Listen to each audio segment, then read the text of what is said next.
नमस्कार, ABC channel में आपका स्वागत है। मैं हूं सचिन श्रीवास्तव और आप मेरे साथ देखेंगे आजमगढ़ से जुड़ी खबरें। आइए नजर डाल लेते हैं आज की खास खबरों पर। खबर के प्रायोजक हैं Niswa girls inter college, Paharpur, Azamgarh. Admission open classes nursery to 11th। Gravity institute Lucknow के सहयोग से आईआईटी और नीट की तैयारी। साई इंटरनेशनल स्कूल पूरा Pandey Bhaduli Bazar Azamgarh. Admission open for new session. Nursery to class 9th and 11th। GD global school, Kartalpur, Azamgarh. Admission open for new session. Nursery to classes 9th and 11th। Sarvodaya public school, Harbanshpur, Azamgarh. Admission open classes nursery to 9th and 11th। Vedanta school of nursing and paramedical science Lachhirampur, Azamgarh. और lifestyle furniture Belanadi, Azamgarh. Shiv और शक्ति के महामिलन का महापर्व महाशिवरात्रि शुक्रवार को जनपद में पूरी आस्था और विश्वास के साथ मनाया गया। पर्व के निमित्त नगर के शिवालयों में नटराज के दर्शन को नरनारी उमड़ पड़े। बेलपत्र, फूलमालाओं, धतूरा, धूप आदि से भक्तों ने भगवान शिव की गोद जहां भर दी, वहीं पवित्र जल और दूध से उनकी प्रतिमा व शिवलिंग नहा उठे।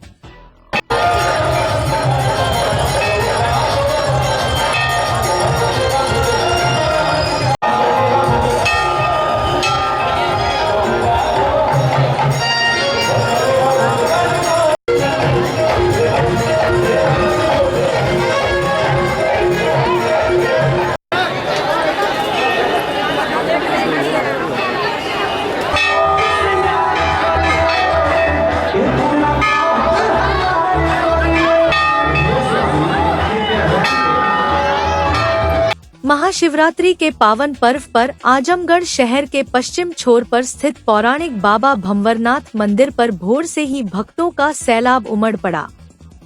इसके बाद तो मानो भीड़ बढ़ती ही जा रही थी। दिन में तो बहुत लंबी कतार लग गई थी। पुरुषों की अलग कतार थी तो महिलाओं की अलग। लेकिन भंवरनाथ मंदिर में स्थापित बाबा भोलेनाथ के दर्शन के लिए लालायत भक्तों के माथे पर कोई शिकन नहीं थी। घंटों इंतजार के पल को जयकारे लगाकर बिताया जा रहा था और जोश था कि कम होने का नाम नहीं ले रहा था। ऐसा लग रहा था मानो पूरा शहर आज ही यहाँ उमड़ पड़ा। भक्तों ने बारी बारी से जलाभिषेक व दुग्धाभिषेक कर बाबा को प्रसन्न किया। बाहर आकर दान पुण्य किया और माथे पर त्रिपुंड तिलक भी लगवाया।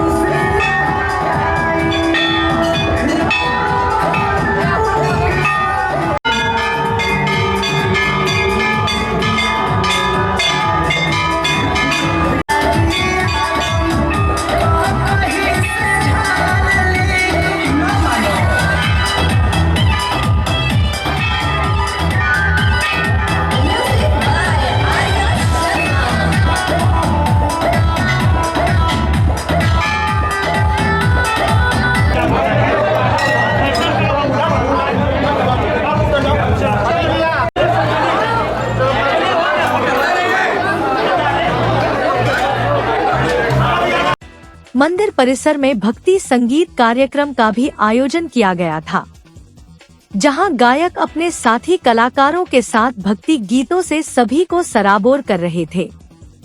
प्रसिद्ध मंदिर बाबा भंवरनाथ को भव्य रूप से सजाया गया था। बाबा की बारात उठकर आजमगढ़ के सभी चौराहों से होते हुए बाबा भंवरनाथ मंदिर पर बारातियों के साथ पहुंची। भव्य रूप से यहां बाबा का विवाह संपन्न होता है।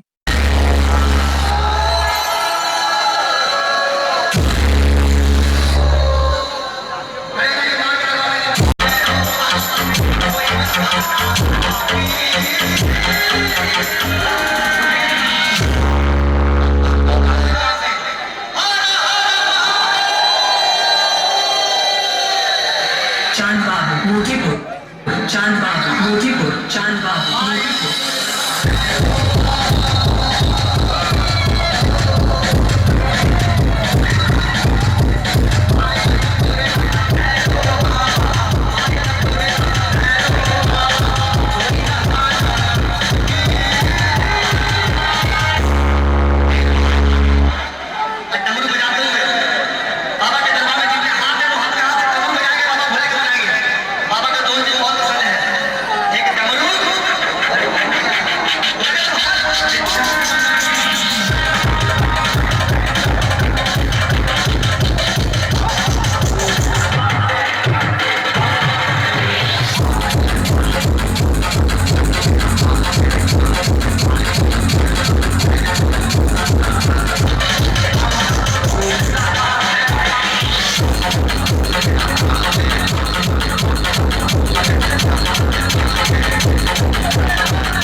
गौरतलब है कि महाशिवरात्रि का पर्व जहां शिव और पार्वती के परिणय संस्कार में बंधने का सूचक है, वहीं यह पर्व नई सृष्टि के निर्माण की ओर भी संकेत देता है। भगवान शिव संहार के देवता है। रात्रि का अंधकार उन्हें प्रिय है। शास्त्रों के अनुसार कृष्ण पक्ष की रातों में चंद्रमा कांतिहीन होने लगता है और मनुष्य में तामसी प्रवृत्तियां बढ़ने लगती है। महाशिवरात्रि के दिन शिव की उपासना से इन तामसी प्रवृत्तियों का शमन हो जाता है और मनुष्य नई दृष्टि के साथ सृष्टि को देखने लगता है। भंवरनाथ बाबा के प्रांगण में खड़े हैं और यह हमारे आजमगढ़ की भंवरनाथ बाबा की यानी शिव जी की सबसे प्राचीन मंदिर है, जहां की यह मान्यता है कि यहां पर जो भी श्रद्धालु आते हैं, जो भी अपनी मनोकामना को भगवान शिव से मानते हैं, अपने बाबा भंवरनाथ से मानते हैं, उनकी मनोकामना भगवान भोलेनाथ जरूर पूर्ण करते हैं। और इसी आस्था और विश्वास के साथ ये सभी लोग बाबा भंवरनाथ के मंदिर में दर्शन कर रहे हैं। ये यहाँ लगभग लाखों से ज़्यादा के श्रद्धालु अब तक दर्शन कर चुके हैं। आप देख सकते हैं कि मंदिर के चारों तरफ सिर्फ और सिर्फ लोगों का जमावड़ा खड़ा है। बाबा भंवरनाथ के दर्शन के लिए सब लोग लालायित। आज महाशिवरात्रि है। इस दिन भगवान शिव जी का विवाह हुआ था पार्वती जी के साथ और ऐसी मान्यता है। और हम लोग हर मंदिर में, शिव मंदिर में जाके पूजा अर्चन करते हैं। हम सभी महिलाएं और पुरुष मिलके पूजन अर्चन करते हैं और उनके विवाह उत्सव में भी सम्मिलित होते हैं। और हम लोग इस दिन व्रत उपवास करते हैं, उनके भविष्य मंगल कामना करते हैं सभी देशवासियों के लिए और अपने आराध्य के लिए। तो यहाँ पे हम लोग दूध, धतूरा, भांग, शहद और बेलपत्र और शमी के पत्तियाँ, ये सब हम लोग मिठाइयाँ, हम लोग फल चढ़ाते रहते हैं। हम लोग अपने विश्व कल्याण, स्वास्थ्य के लिए, सभी जनों के स्वास्थ्य और विश्व कल्याण के लिए आशीर्वाद मांगना चाहते हैं और भगवान हमारी ज़रूर सुनेंगे। एयरपोर्ट अथॉरिटी ऑफ इंडिया के चेयरमैन संजीव कुमार ने आजमगढ़ के मंदूरी एयरपोर्ट पर पहुंचकर प्रधानमंत्री के 10 मार्च के कार्यक्रम का जायजा लिया। एयरपोर्ट अथॉरिटी ऑफ इंडिया के अध्यक्ष संजीव कुमार ने बताया कि प्रधानमंत्री नरेंद्र मोदी के उड़े देश का आम नागरिक उड़ान योजना के अंतर्गत यूपी के 5 एयरपोर्ट से 19 सीटर विमान का परिचालन किया जाएगा, जिसका लोकार्पण प्रधानमंत्री 10 मार्च को करेंगे। आजमगढ़ से पीएम आजमगढ़ के साथ चित्रकूट, श्रावस्ती, अलीगढ़ और मुरादाबाद स्थित हवाई अड्डों का लोकार्पण करेंगे और यहीं से अन्य 4 नए टर्मिनल जिसमें ग्वालियर, कोल्हापुर, पुणे और जबलपुर शामिल है, उसके विस्तारीकरण का भी शिलान्यास करेंगे, जिससे वहां की टर्मिनल बड़ी होने से एक साथ 7 से 8 विमान उड़ सकते हैं।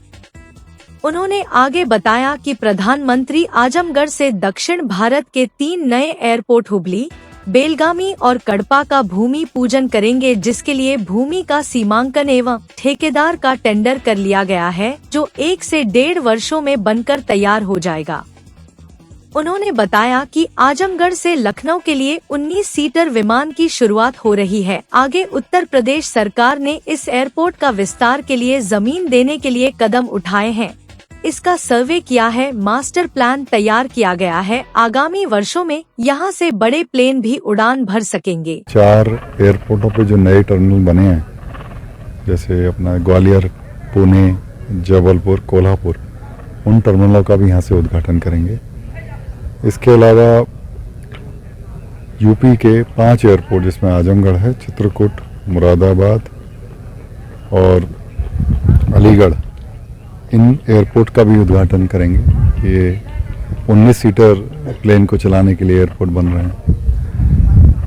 इसके अलावा माननीय प्रधानमंत्री जी जो है भूमि पूजन भी करेंगे। साउथ में हमारे 3 एयरपोर्ट में नई बिल्डिंग बनने वाली है, हुबली, बेलगावी एंड कड़प्पा में। तो हमारे लिए काफ़ी इम्पोर्टेंट प्रोग्राम है। नए एयरपोर्ट, नए टर्मिनल बिल्डिंग का लोकार्पण किया जाएगा और नए भवनों की जो है आधारशिला रखी जाएगी। 19 सीटर से शुरुआत हो रही है।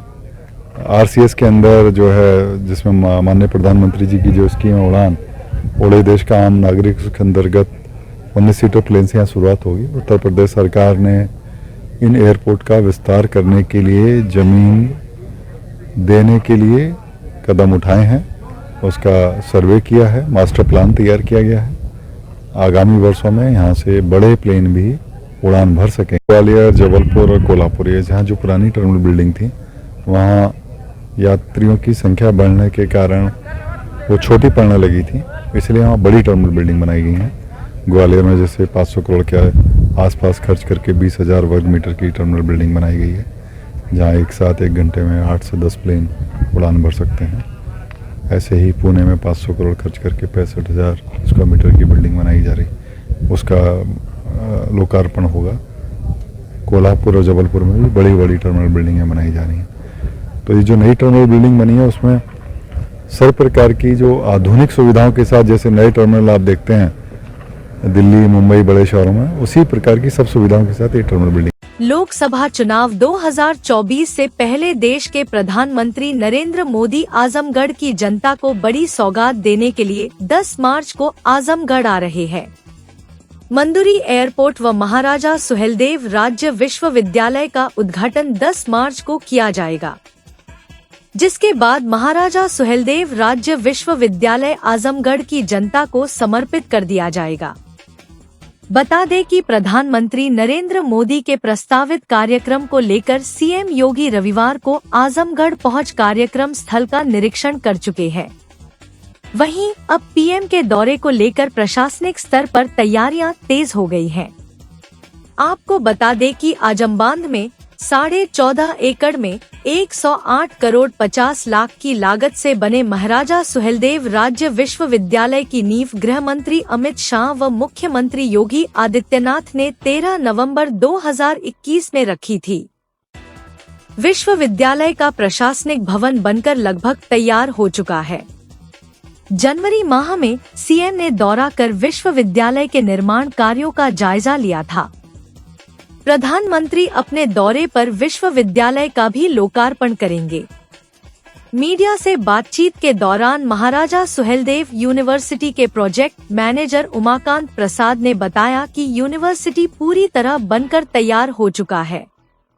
इस यूनिवर्सिटी में कुल 21 फैकल्टी के साथ ही छात्र छात्राओं के बुनियादी सुविधाओं का भी ध्यान रखा गया है।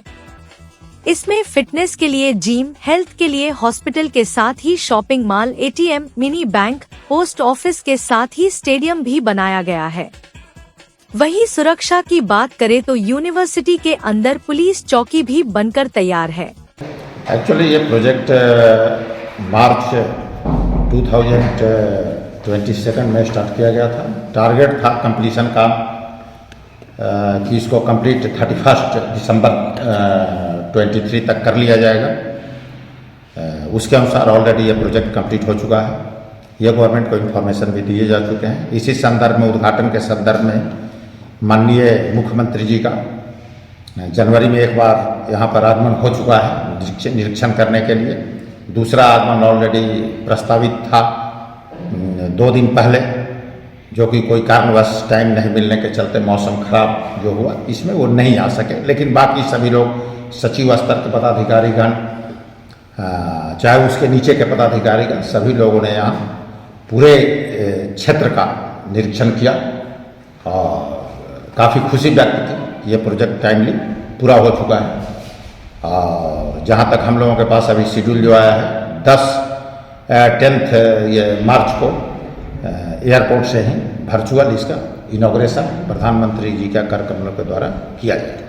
बताया जा रहा है कि पूर्वांचल का सबसे हाईटेक यूनिवर्सिटी बना है और सबसे बड़ी खास बात है कि कम समय में बना है। इतने कम समय में आज तक कोई यूनिवर्सिटी या कोई भी इतनी बड़ी स्ट्रक्चर जो है तैयार नहीं हुई है। तो क्या क्या इसमें फैसिलिटी है और कितने दिनों में कार्य पूरा हुआ है? पूरा आपने बिल्कुल सही सुना है।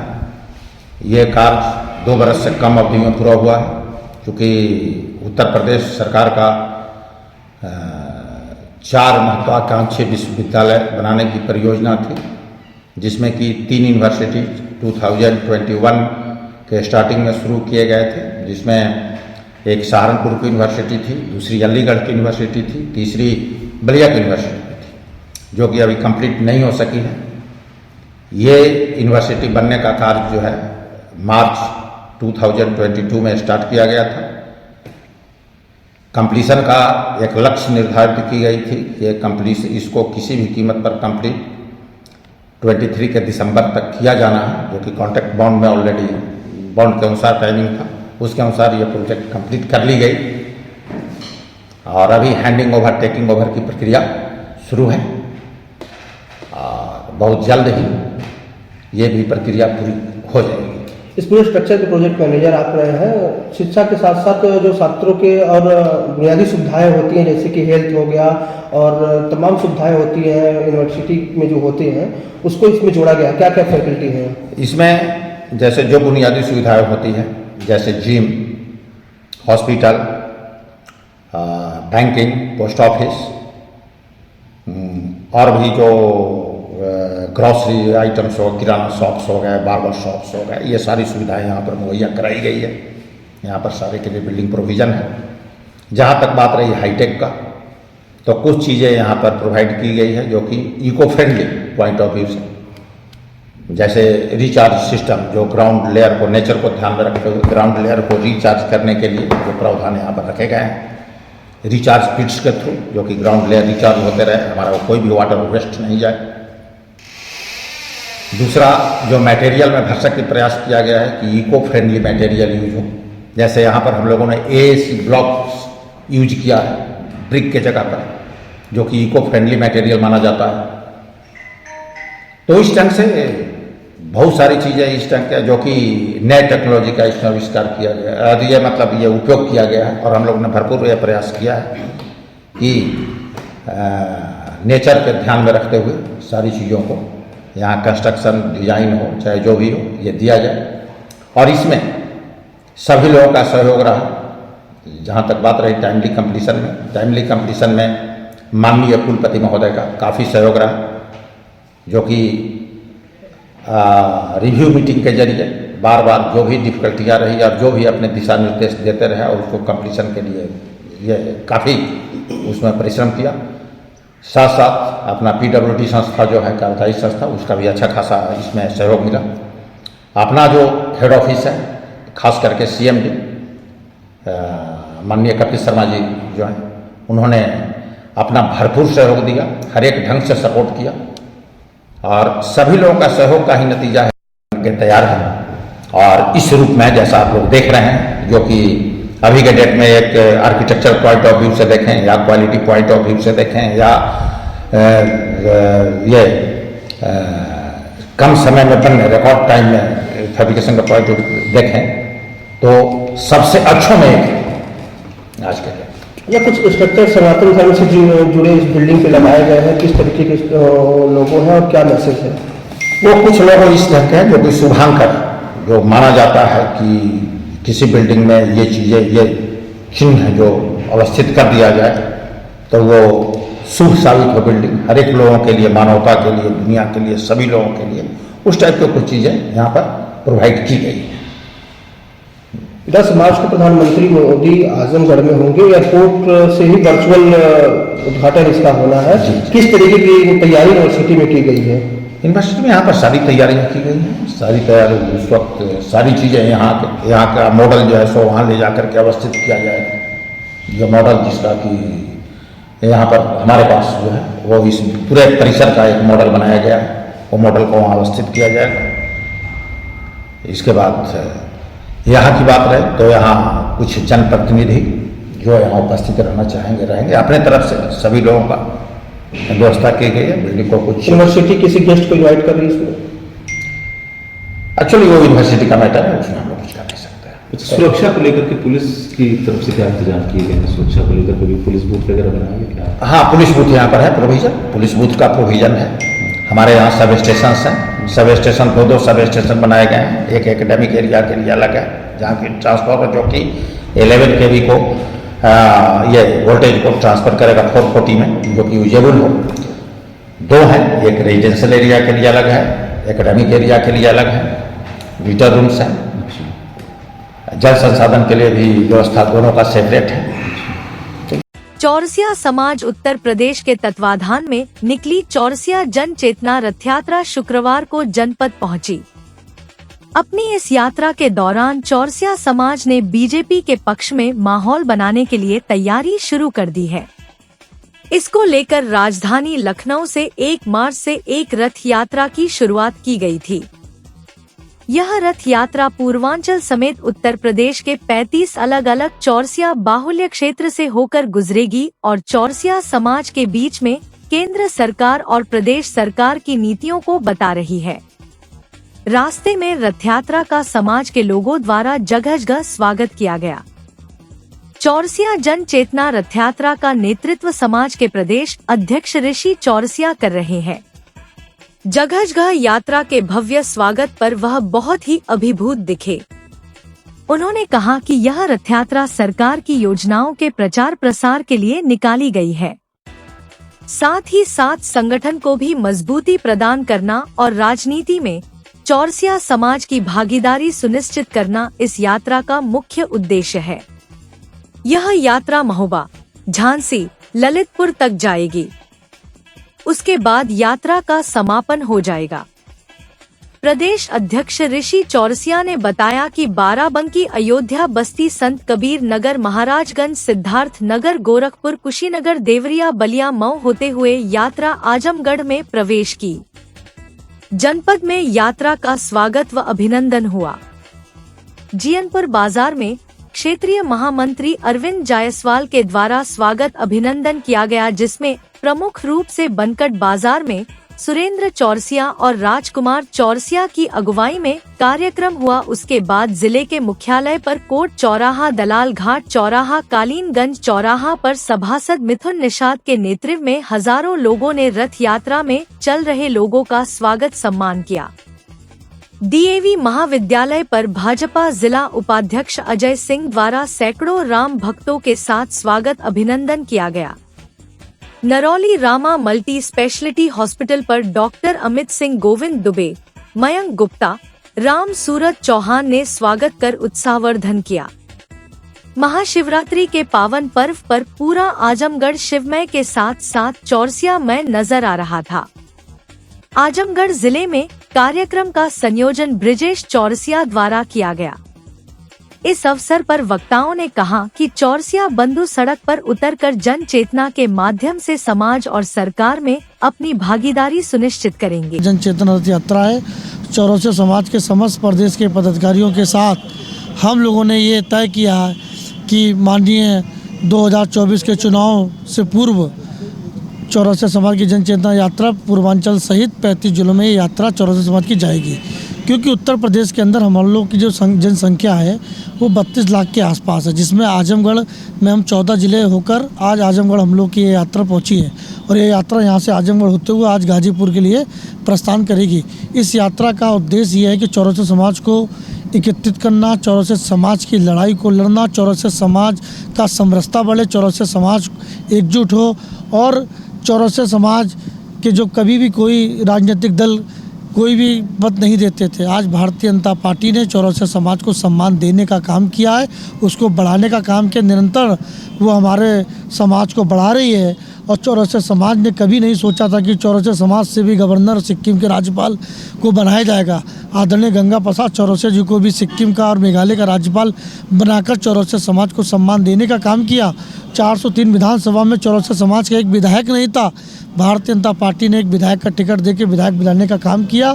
तो भारतीय जनता पार्टी ने चौरसिया समाज के लिए किया, तो चौरसिया समाज का भी कर्तव्य और धैर्य बनता है कि भारतीय जनता पार्टी के साथ 2024 के चुनाव में अब की बार 400 पार का नारे को साकार करते हुए, सामाजिक समरसता को बढ़ाते हुए, पिछड़ा समाज की आवाज़ को बुलंद करते हुए, सबका साथ सबका विकास को जो माननीय मोदी जी ने जो नारा दिया था उसको साकार करते हुए यात्रा माननीय मोदी जी के संसदीय क्षेत्र में भी जा रही है।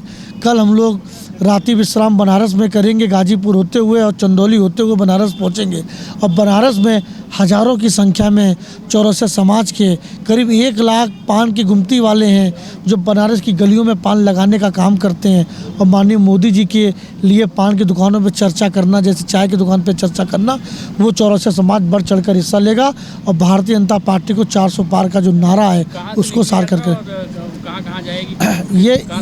ये यात्रा लखनऊ के 1090 चौराहे से 1 मार्च को शुभारम्भ हुआ था। एक दिन में हम लोग दो ज़िले कंप्लीट कर रहे हैं। 2 ज़िले में यात्रा जा रही है। लखनऊ से शुरू होकर ये बाराबंकी होते हुए, अयोध्या होते हुए, बस्ती होते हुए, संत कबीर नगर होते हुए, सिद्धार्थनगर, श्रावस्ती होते हुए, गोंडा बहराइच होते हुए आपके गोरखपुर से कुशीनगर, कुशीनगर से देवरिया, देवरिया से बलिया, बलिया होते हुए ये यात्रा मऊ आई। मऊ से आज आजमगढ़ के समापन इसका महोबा में होगा। ये समापन 15 तारीख का इसका महोबा में समापन होगा। आज हम लोग पूरे उत्साह के साथ माताएं बहनें महाशिवरात्रि के पवित्र पर्व पर एकत्रित होकर अपने चौरसिया समाज जन चेतना रथ यात्रा का भव्य स्वागत किया गया। और हम लोग इस स्वागत करने के साथ साथ अपने समाज में एकजुटता का एक संदेश देने का प्रयास कर रहे हैं कि हमारा समाज एकजुट हो। और जैसा कि हमारा समाज सनातन रक्षक रहा है, सनातन के लिए हमेशा कार्य करता रहा है, आज भी हम लोग सनातन की रक्षा के लिए निकले हुए हैं। और जैसा कि मोदी जी, योगी जी एक नेतृत्व कर रहे हैं हमारे समाज का, सनातन का, उनके साथ हम लोग लगकर अपने समाज को आगे बढ़ाने का कार्य करेंगे। और जहां पर चौरसिया समाज की हित की बात होगी वहां तक सरकार तक पहुंचाने का कार्य हमारे ऋषि भैया, हमारे प्रदेश अध्यक्ष कर रहे हैं। और जो समाज के हमारे मुखिया हैं उन तक भी हम लोग अपनी आवाज़ वहां तक पहुँचा रहे हैं। आजमगढ़ के जिला महिला चिकित्सालय में शुक्रवार को अंतर्राष्ट्रीय महिला दिवस के अवसर पर कार्यक्रम का आयोजन किया गया। कार्यक्रम के मुख्य अतिथि डॉक्टर इंद्र नारायण तिवारी मुख्य चिकित्सा अधिकारी रहे। इस दौरान चिकित्सालय के सीएमएस डॉक्टर विनय सिंह यादव समेत अन्य चिकित्सक व स्टाफ मौजूद रहे। चिकित्सालय की महिला स्टाफ के द्वारा ही केक काटकर कार्यक्रम का शुभारंभ किया गया। मुख्य चिकित्सा अधिकारी ने बताया कि आज जिला महिला चिकित्सालय में 2 लिफ्ट का उद्घाटन भी हुआ, जिसमें एक लिफ्ट का उपयोग स्ट्रेचर सहित प्रसूता महिलाओं को ले जाने के लिए है और दूसरा लिफ्ट परिजनों के लिए है। इसके साथ ही अस्पताल परिसर को वाईफाई का उपहार भी मिला। डिजिटल इंडिया प्रोग्राम को आगे बढ़ाते हुए महिला चिकित्सालय को वाईफाई मिलने से यहां के परिसर के आवास में रहने वाले स्टाफ, डॉक्टर, अस्पताल में कार्य करने वाले लोग और मरीज व परिजनों को मुफ्त वाईफाई की सुविधा मिलेगी। मुख्य चिकित्सा अधिकारी ने बताया कि यहां के सीएमएस डॉक्टर विनय सिंह यादव के प्रयास से आज यह अस्पताल प्रदेश के चुनिंदा अच्छे अस्पतालों में गिना जाता है और लगातार यहां पर सुविधाओं को बढ़ाया जा रहा है। वहीं सीएमएस डॉक्टर विनय सिंह यादव ने कहा कि महिला दिवस के अवसर पर यहां पर सुविधाएं बढ़ाई गई है। वाईफाई सुविधा के लिए पासवर्ड मुहैया कराया जाएगा। समय समय पर इसको बदला भी जाएगा ताकि इसका मिसयूज भी ना हो। लगातार यहां पर प्रसूताओं और नवजात बच्चों के लिए सुविधाओं को बढ़ाने का प्रयास जारी है। राष्ट्रीय महिला दिवस पे हमारे देश के, हमारे विश्व के सारे महिलाओं का बहुत बहुत बधाई, शुभकामना। हम लोग चूँकि महिला अस्पताल के इंचार्ज मैं हूँ और महिला अस्पताल चलाते हैं, हमारे यहाँ प्रसूता और नियोनेट्स पे केयर करने का विशेष होता है।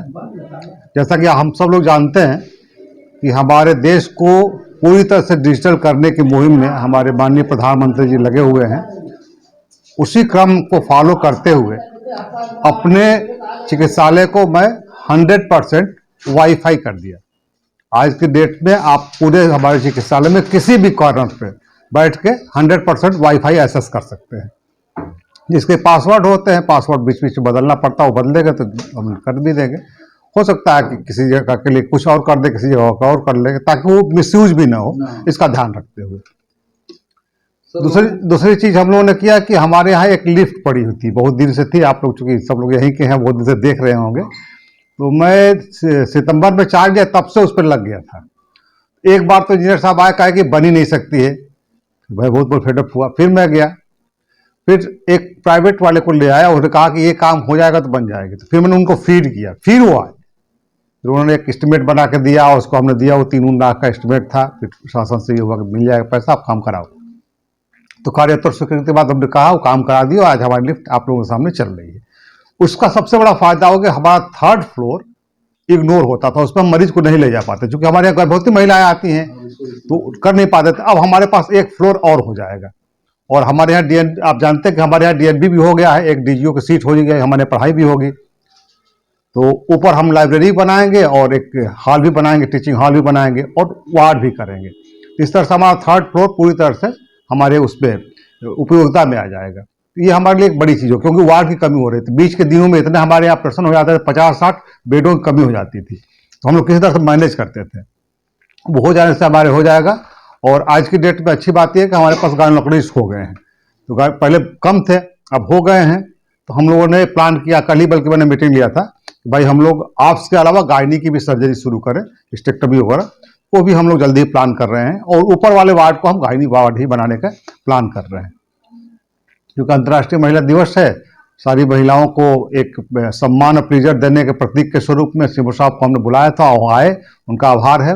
उनकी मैडम भी आई थी, तो हम लोगों ने एक वाईफाई का उद्घाटन कराया और उसको कराया आपके लिफ्ट को, और बाकी महिलाओं के साथ एक केक काटा गया, सबको शुभकामनाएं दी गई और फूलों की होली खेली गई, ताकि ये प्रेजेंट माहौल है। बसंत का माहौल वैसे भी खुशनुमा होता है, उसको और खुशनुमा करने के लिए, क्योंकि जिनको काम करना है, हमारे न होली होती है न दिवाली होती है, कोई दिन नहीं होता, हम हर दिन काम करते हैं, 24 घंटा काम करते हैं।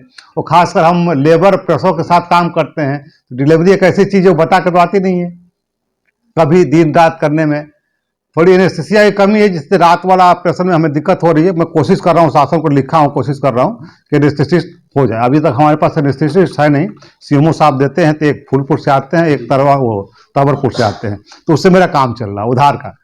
गायनोकोलॉजिस्ट हमारे पास हो गए, पीडियाट्रिशियन हो गए, एनेस्थीसिस्ट हमारा हो जाए तो हम 24 घंटा ऑपरेशन करना शुरू कर देंगे। आजमगढ़ के विकास खंड सठियाम क्षेत्र के ग्राम पंचायत सीही निवासी 20 वर्षीय गरीब लाचार मजबूर विवश अप्लास्टिक एनीमिया जैसी गंभीर बीमारी से पीड़ित रामजीत चौहान, जिसका इलाज पीजीआई लखनऊ में चल रहा है। पीजीआई के डॉक्टरों द्वारा 15 लाख का स्टीमेट दिया गया है और ब्लड की आवश्यकता है, जिसमें मुख्यमंत्री सहायता कोष से 2 लाख और प्रधानमंत्री राहत कोष से 3 लाख, कुल 5 लाख की सहायता मिल चुकी है। अभी 10 लाख की आवश्यकता है, जिसके संबंध में असहाय पीड़ित रामजीत चौहान की दवा इलाज सलामती के लिए सामाजिक कार्यकर्ता रामकुंवर यादव ने फैलाई झोली। सिही गांव के ग्रामीणों ने दिखाई दरिया दिली। भिक्षाटन के प्रथम दिन शुक्रवार को 62,521 रुपए से समाज सेवी रामकुंवर यादव की झोली भर दी। नेक पहल के अवसर पर मुहिम के सूत्रधार अंगद यादव, हरि राजभर, डॉक्टर राकेश यादव, जिला पंचायत सदस्य राम प्रवेश यादव, अवधेश यादव, प्रबंधक डॉक्टर स्वामीनाथ मौर्य, राहुल यादव, पंचम यादव, बालचंद चौहान, सत्येंद्र चौहान, सूर्यनाथ राजभर, अजय चौहान, मोहम्मद सहबाज, मोहम्मद मुनीश, हैप्पी पंडित, राजमती चौहान, लीलावती चौहान, कौशल चौहान, सोनू चौहान, क्षेत्र पंचायत सदस्य अवधेश चौहान, प्रधान मुनीलाल चौहान, पूर्व प्रधान अनिल चौहान, सदस्य क्षेत्र पंचायत इत्यादि ग्रामीणों ने मुहिम में बढ़ चढ़कर भिक्षाटन किया। भिक्षाटन की कुल धन राशि पीड़ित रामजीत को सौंप दी गई।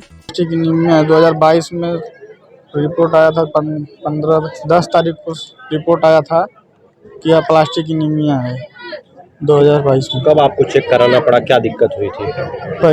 पहली बार मतलब जैसे बुखार के जैसा लगा, सर दर्द करने लगा, बुखार की दवा खाने से आराम नहीं हुआ, तो फिर ब्लड जांच हुआ तो उसमें ब्लड कम था। फिर उसके बाद एडमिट हुआ यहाँ पे चकरपानपुर पीजीआई, तब वहाँ पे बोन मैरो जांच डॉक्टर लिखे, तब उसमें निकला कि मतलब ये प्लास्टिक एनीमिया हो गया है और यहाँ पे इलाज नहीं हो सकता, लखनऊ पीजीआई में इसका इलाज होता है। वहीं पे डॉक्टर यहाँ के रेफर कर दिए।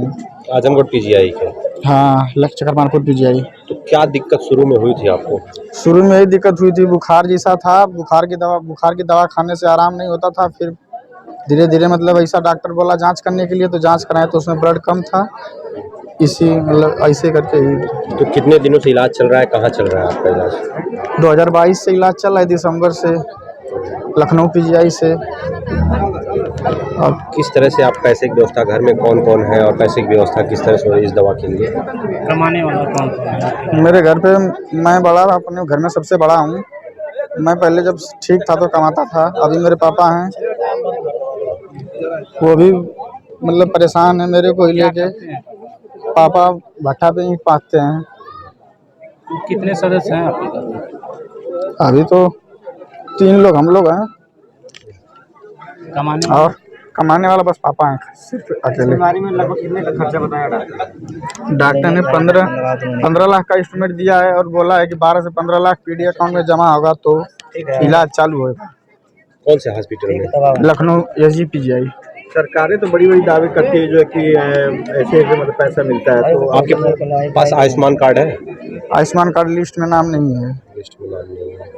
नहीं। तो किस तरह से अब इलाज हो रहा है आपका?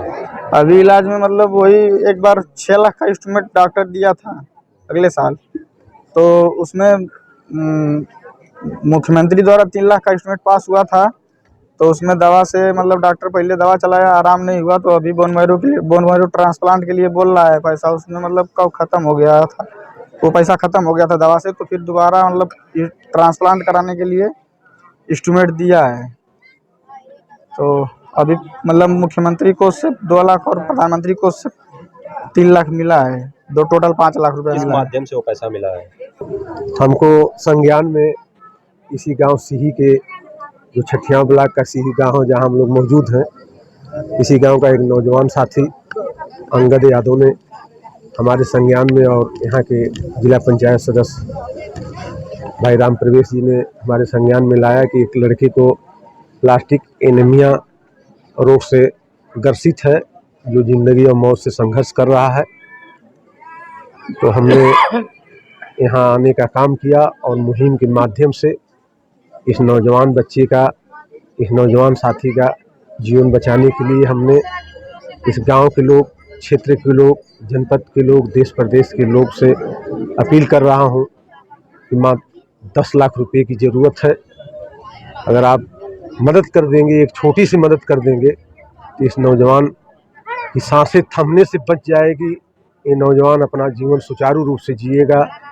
इसके पूर्व में भी हमने असहाय पीड़ितों जो गंभीर रूप से बीमार थे, कैंसर, किडनी, गुर्दा, हार्ट के मरीज जो है, हमने तमाम लोगों की मदद किया है।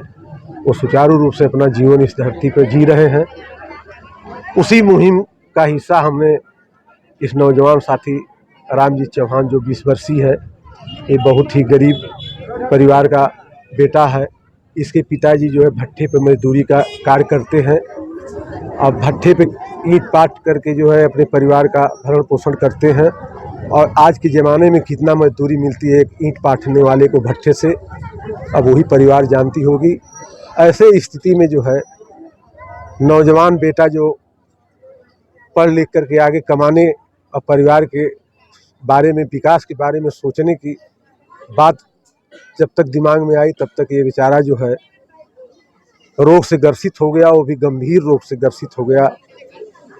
और मैं लोगों से अपील कर रहा हूं कि इस नौजवान साथी को इनका जीवन बचाने के लिए, इनकी ज़िंदगी और सलामती के लिए आप लोग दिल खोल करके मदद करें और इस बेचारे का जीवन बच जाए।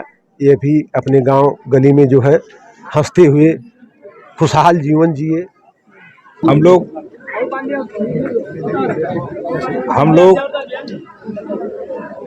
प्लास्टिक एनीमिया से पीड़ित भाई अंगद चौहान जी, जो बहुत ही गरीब परिवार का बच्चा है, इसके पिताजी ईंट भट्ठा पर काम करते हैं, मजदूरी का काम करते हैं।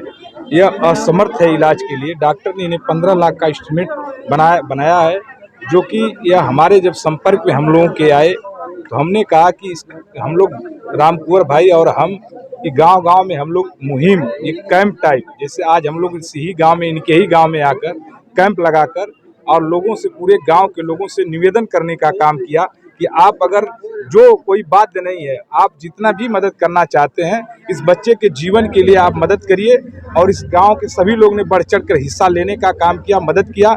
इसके बाद अगले दिन हम लोग हर गांव में कैंप के माध्यम से कैंप लगाकर वहां के लोगों को इकट्ठा करके अपनी बात को उनके बीच में कहेंगे और इस गरीब बच्चे की मदद के लिए गुहार लगाएंगे और गुहार लगाकर इस मदद कराकर इस बच्चे का ट्रांसप्लांट कराने का काम करेंगे। एक तरफ सरकार जहां रोजगार देने के तरह तरह के स्कीम लाकर लोगों को रोजगार से जोड़ने का काम कर रही है, तो वहीं उसके उलट सरकार द्वारा दी जा रही योजनाओं का विभागीय अधिकारी दुरुपयोग करते नजर आ रहे हैं। इसी क्रम में उत्तर प्रदेश परिवहन निगम द्वारा बाकायदा टेंडर निकालकर उन रोजगार को मुहैया कराने का माध्यम बनाया, जिसमें अंडरटेकिंग बसों को अटैच कर रूट तय कर प्राइवेट वाहन स्वामियों से बसों को नियम अनुसार अटैच कर रूट पर चलने का काम कर रही थी। अचानक इस योजना में तब्दीली लाकर एक ही रोड पर दर्जनों गाड़ियां और बढ़ा दी गई और उनका टाइम पीरियड फिक्स कर दिया गया। ऐसे में बस संचालक पर तुगलकी फरमान जारी करते हुए तय संख्या से दोगुनी से ज्यादा बसों को बढ़ाकर उन संचालकों की मुसीबत बढ़ा दिए हैं, जिससे उन्हें बसों का बैंक लोन की और खर्च वहन कर पाना मुश्किल है। इन समस्याओं के बाबत पीड़ित संचालकों ने अनेक यत्न प्रयत्न कर डाले, लेकिन न ही परिवहन विभाग और न ही उसके अधिकारी इनकी इस समस्या सुन रहे हैं। नतीजा यह है कि प्राइवेट बस संचालक जिन्होंने अपने बसों को नियम और शर्तों के अनुसार परिवहन विभाग से संबद्ध किया था, आज वह खून के आंसू रो रहे हैं और उनकी सुधि लेने वाला कोई नहीं है। बैंकों के करोड़ों रुपए की उधारी और बस के मेंटेनेंस ने उन्हें परेशान कर रखा है। यूपीएसआरटीसी में जो है अंडरटेकिंग बसें चलती हैं, अनुबंधित बसें, और आजमगढ़ क्षेत्र से क्या समस्या है आपकी?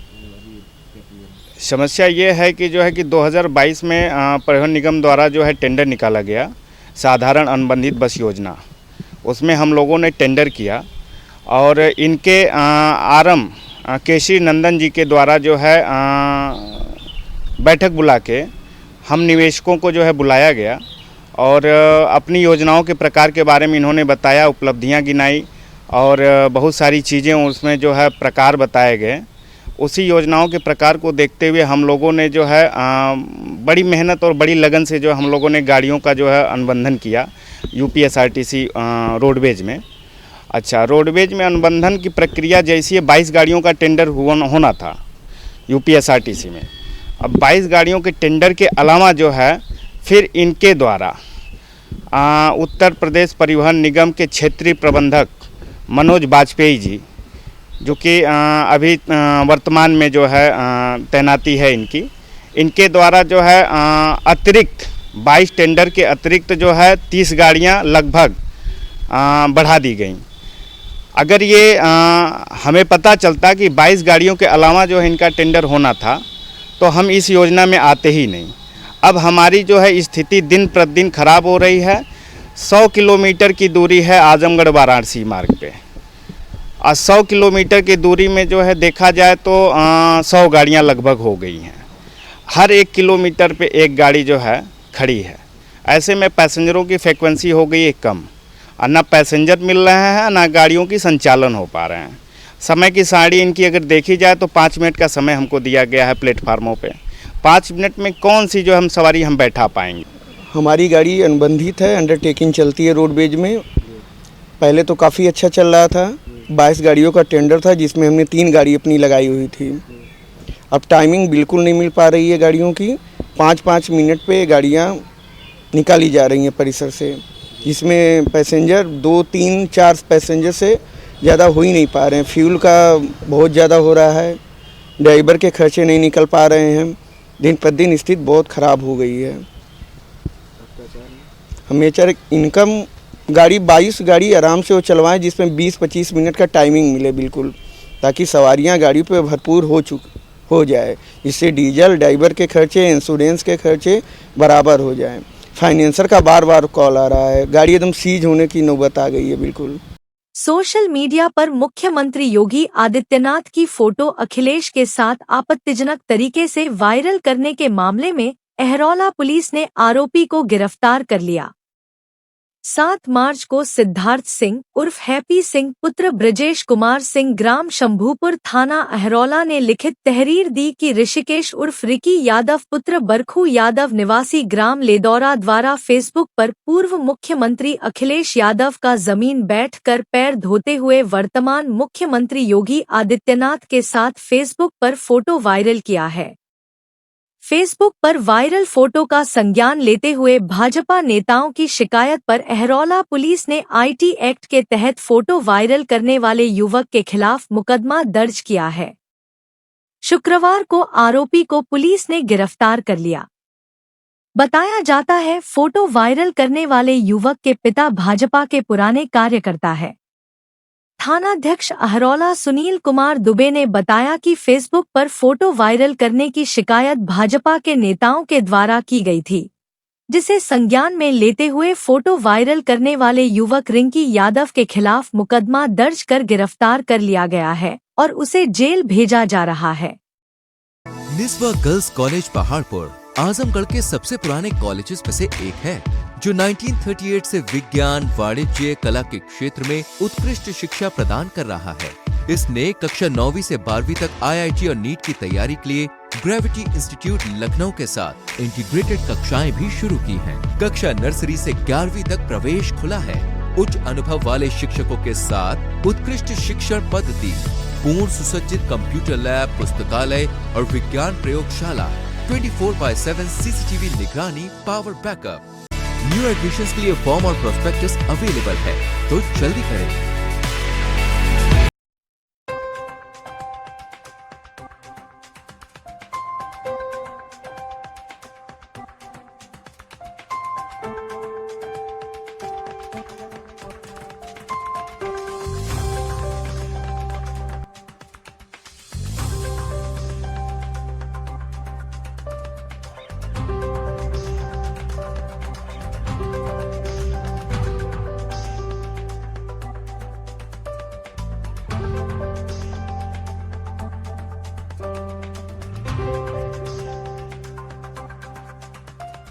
Lifestyle furniture, Belnadih, Azamgarh. सभी प्रकार के फर्नीचर एवं इलेक्ट्रॉनिक सामानों की भरपूर रेंज उपलब्ध। हमारे यहाँ EMI की सुविधा 0% ब्याज पर उपलब्ध। इलेक्ट्रॉनिक सामानों में LED TV, refrigerator, washing machine, air conditioner, air cooler, deep freezer, water cooler, mixer juicer, iron, fan, induction, battery, inverter, electric geyser, gas geyser, आटा चक्की इत्यादि। फर्नीचर के सामानों में बेड, गद्दा, सिंगारदान, अलमीरा, sofa, table, chair, rack, stool, संदीली, सीढ़ी, डाइनिंग टेबल, झूला आदि। शादी विवाह की हो तैयारी या ऑफिस और घर के लिए सामानों की करनी हो खरीदारी, पहुँचिए lifestyle furniture, Belnadih, Azamgarh. Sarvodaya public school near RTO office, Harbanspur, Azamgarh. Affiliated to CBSE. Admissions open from classes nursery to 9 and 11. जहाँ है highly experienced faculty, advanced labs, magnificent library, huge playground with lush green campus, separate ground for pre-nursery, separate classes available for girls and boys. We also organize sports, music, smart classes and many more facility available. Uttar Pradesh के 613 nursing और paramedical college में से 20 college QCI rating में A श्रेणी प्राप्त कर बने mentor institute. Azamgarh मंडल और जिले का नाम रोशन कर Vedanta school of nursing and paramedical science Lachhirampur, Azamgarh QCI rating में A श्रेणी प्राप्त कर बना मंडल का पहला institute. Wifi campus, smart classroom, live projects, special placement cell, scholarship, separate hostel for boys and girls. Admission या अन्य जानकारी के लिए संपर्क करें। साई इंटरनेशनल स्कूल, पूरा पांडे, निकट RTO ऑफिस, भदली बाजार, Azamgarh. ICSE board new Delhi से मान्यता प्राप्त। प्रत्येक क्लास में स्मार्ट क्लास की व्यवस्था, सुव्यवस्थित साइंस और कंप्यूटर लैब्स, इंडोर और आउटडोर स्पोर्ट्स फैसिलिटीज, पूरे सिटी में वाहन की सुविधा। Admission open for new session, nursery to class 9 and 11। Sai international school, पूरा पांडे, निकट RTO ऑफिस, भदली बाजार, आजमगढ़।